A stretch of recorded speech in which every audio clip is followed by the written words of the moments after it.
Hi there, it's Yassir Mahmood, the web guy here, and in today's YouTube tutorial video, I'm going to show you how you can download photos, reels, stories, and all that kind of stuff from Instagram.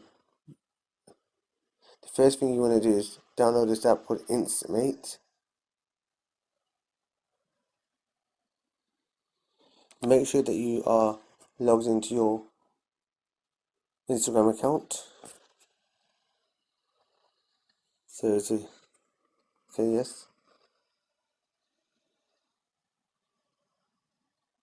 I've already done one before, that's why it's showing there. So if I click on the Instagram button, click on Instagram,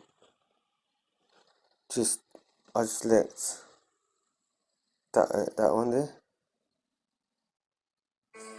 the little wheel, then click on the three dots there, click on share to,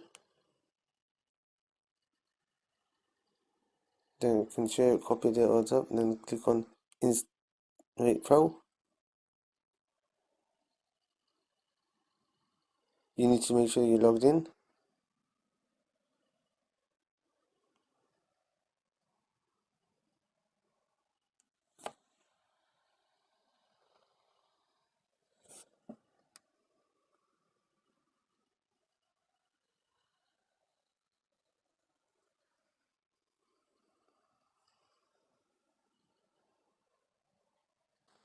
You then have to make sure that you log in. You have to make sure that you log in.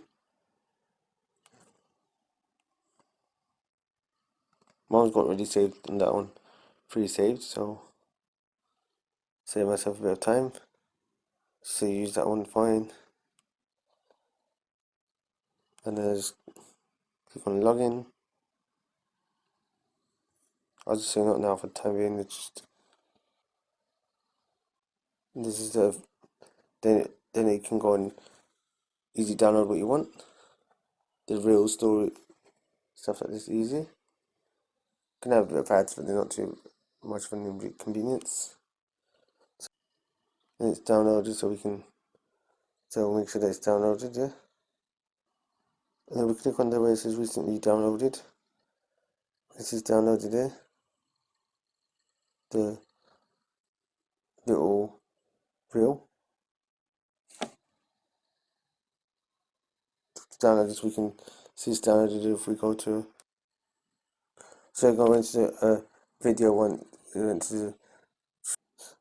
So it's not. So you can just click on the download, and it should go to. It may not go to download for the video. Something it might go to where it thinks it's gonna go like the picture video one, and so then you know it's been downloaded. You can see that it was downloaded, and that is how you download stuff from Instagram easily using the app that I just showed you. I hope you found this video helpful and useful. If you did, please leave a comment in the comment section below. Hit the like button, share this video, and hit that subscribe button. Then you'll be notified every time I post a new video. Thank you.